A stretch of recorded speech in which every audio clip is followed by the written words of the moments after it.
Hey everyone. I wanted to do another video on science and the kind of debate between science and religion. Uh, so I think that that's an important topic, but this one I'm going to try to keep pretty short and condensed, but I hope to at some time in the future elaborate on some of these concepts and really look into kind of the history and also look into what evidence there is or isn't for Christianity based on science. So I always like trying to boil things down and simplify them. And so I maybe in this video we can do that a little bit. So I was in a conversation with somebody and telling him about Jesus and talking about all sorts of things, and she said, but what about science? And that was one of her questions. Um, and what I realized in that moment was like, okay, so I think that that is one of the things that underlies unbelief is like this idea that science has somehow refuted Christianity, but it hasn't. There's no reputation for Christianity. Like science doesn't have uh, a trademark on reality, right? There's and especially like considering natural if we're talking about naturalism, and that's excluding any sort of metaphysical aspects. So if you're really talking about science, you got to draw a lot more things in with the conversation. Um, Things like consciousness, things like a soul and a spirit. I was talking with an atheist the other day, and he said, "Just whatever works for your spirit." And I kind of like I knew what he meant, and I was like, and he was really nice and gracious, by the way. But I asked him, I was like, I just have to ask, being an atheist, and I take it you're probably a materialist, not as in like likes to go shopping, but like materialist as in there's nothing but matter in motion. Uh, and I was like, how do you make sense of a spirit? And he was like, well, I was just kind of using that as a colloquialism. And so yeah, I think taking into account uh, consciousness, things like a soul, things that we know are there, that are real, that are that we are more than just meat bags floating around in space, um, and that we do our spirits and our hearts. Even the most staunch atheist has a moral compass, has an idea of right and wrong. And that's what the Bible kind of said all along. It says that we have the knowledge of good and evil.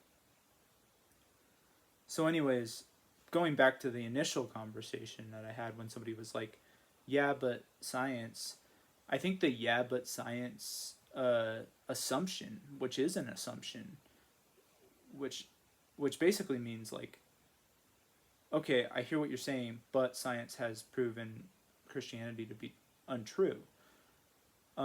Is an assumption that doesn't tackle many of the other arguments, whether they're theological or apologetical or philosophical, that Christianity has put forth. So sometimes, like if you're talking about uh, talking about Christianity with somebody, and maybe the conversation has gone a little too long, and they can say, "But evolution, right?"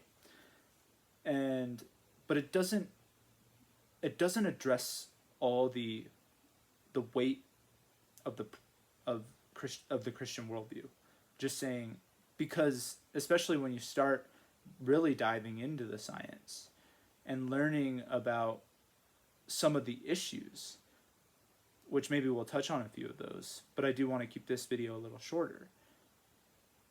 When you really start diving into those issues, you do see that there are problems with just random chance acting on matter and then life emerging from that.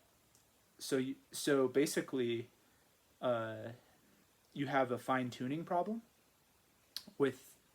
So that's basically the cosmological argument.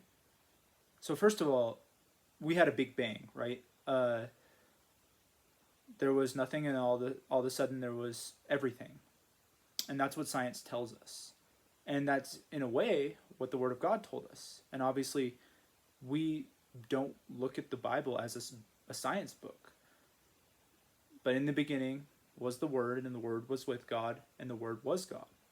Now, cosmology has identified that the universe receded back and back and back in space time until eventually it was at its smallest point, a singularity, and that has caused so many problems because we as humans we can't understand infinity, and we can't understand eternity.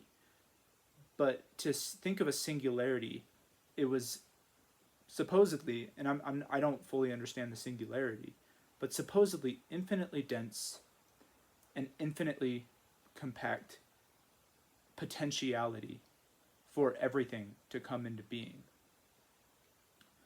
But infinitely dense and infinitely small is basically invisible. And so when we think about God creating everything from nothing, so basically what I'm trying to get to is that there's an origin problem with the universe, apart from the fine-tuning problem. And then there's also an information problem with life. There's an information problem with DNA that is also and there's other problems. There's the Cambrian explosion that shows that all of a sudden there was a vast array of different animals with different body plans at the Cambrian explosion in a very short period of geological time. So, and then there's a bunch of other ones. So these problems really haven't been answered. They haven't been solved, and they're likely not going to be solved in the near future. They're likely going to. This is the thing.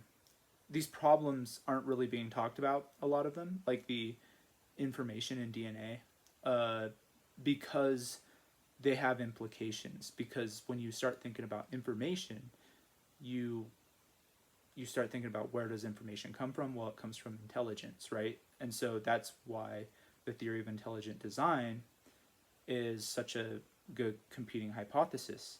And it's very unpopular right now among mainstream science, but lots of scientists actually express doubts about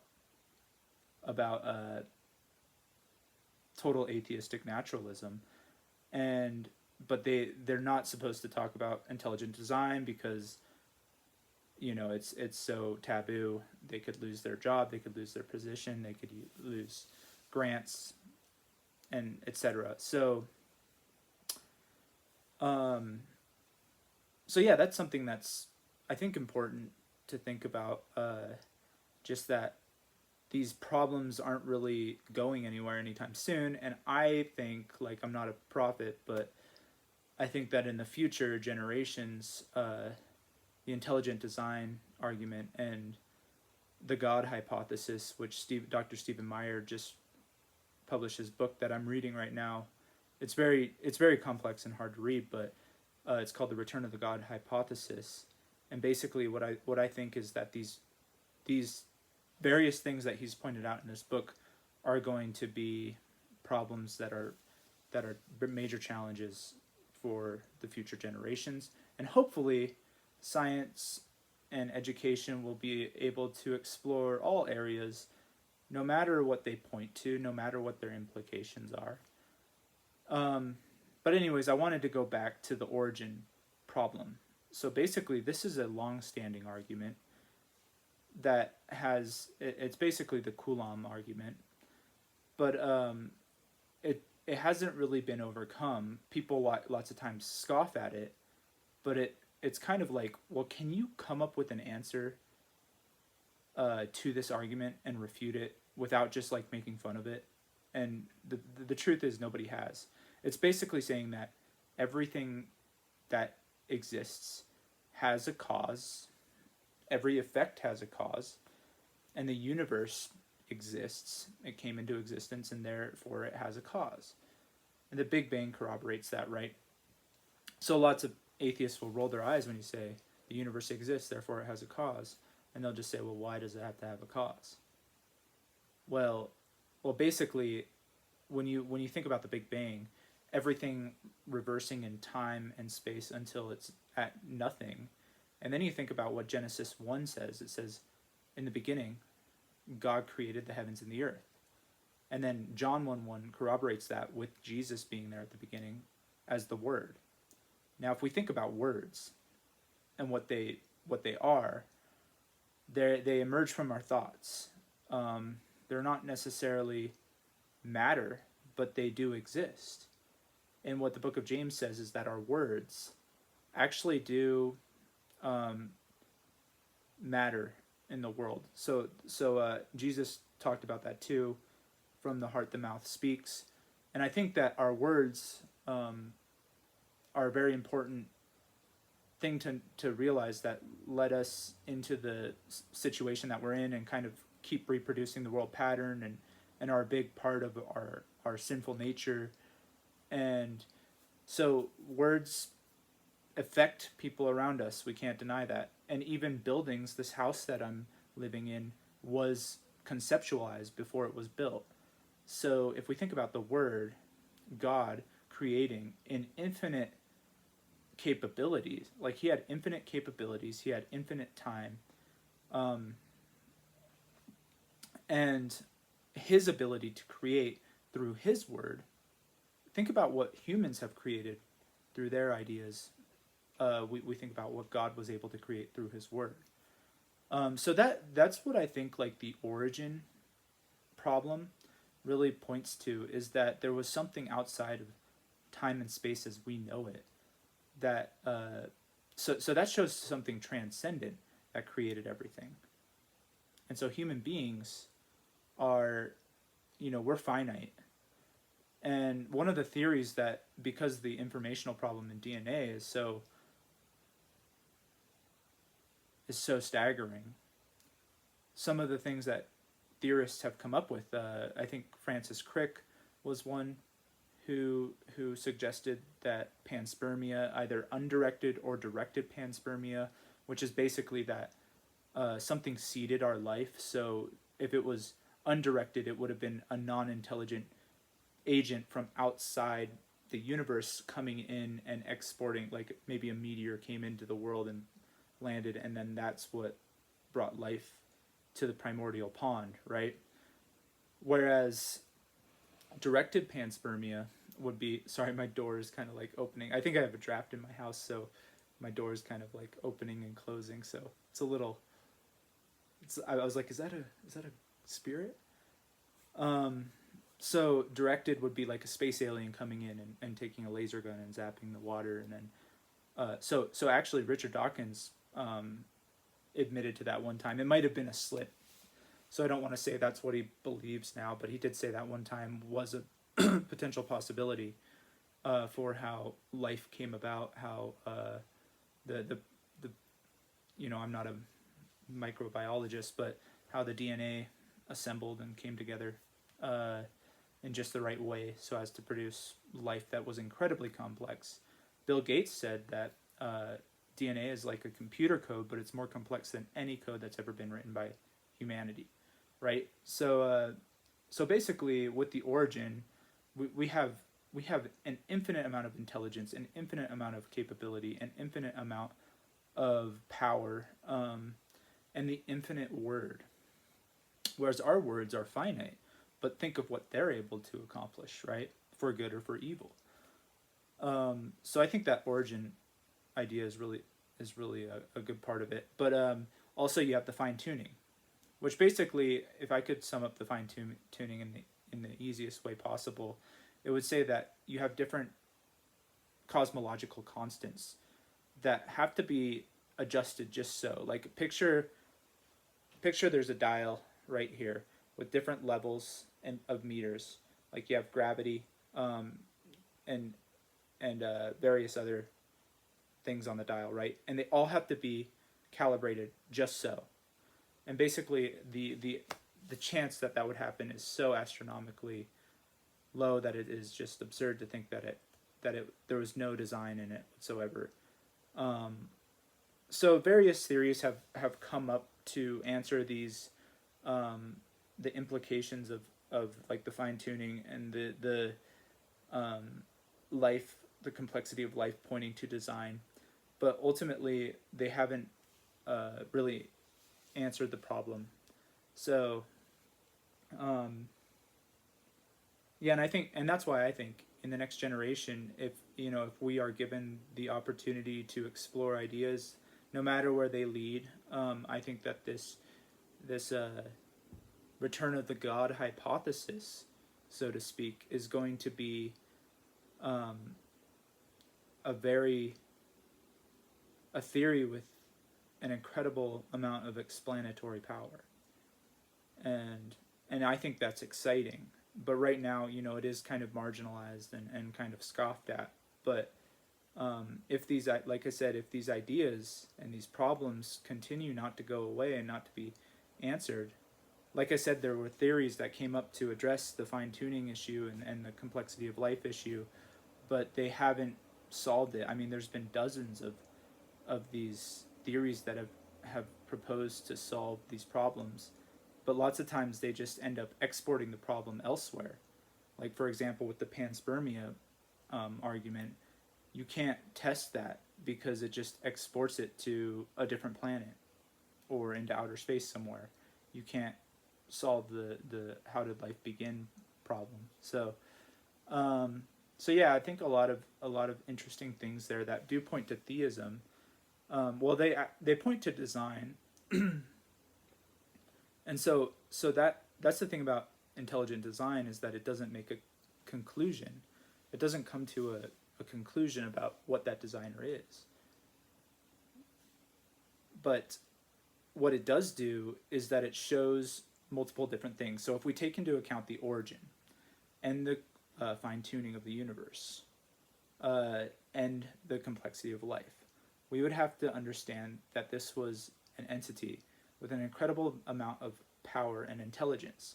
And it would not only have to be incredibly intelligent, but if it was what came and created the universe, what was outside of the universe, excuse me, it would have to be transcendent.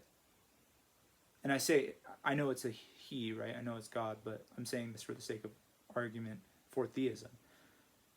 He would have to be transcendent, which means outside of time and space as we understand it. And various things such as gravity, and then also things like morality, which bring up problems for atheism as well, seem to point to a transcendent authority who created and designed and structured not just matter but existence. And then if we take into account the virtues, and then also in response to that are falling short of those virtues, we see that there are things that are common to humanity. We all aspire to be better. We aspire to live just lives, to live good lives, to love one another, to be kind, and we love beauty, and we love joy, and so these things are intrinsic in our nature, and of course that shows that also we fall short of that nature so often. So including those other aspects that are metaphysical,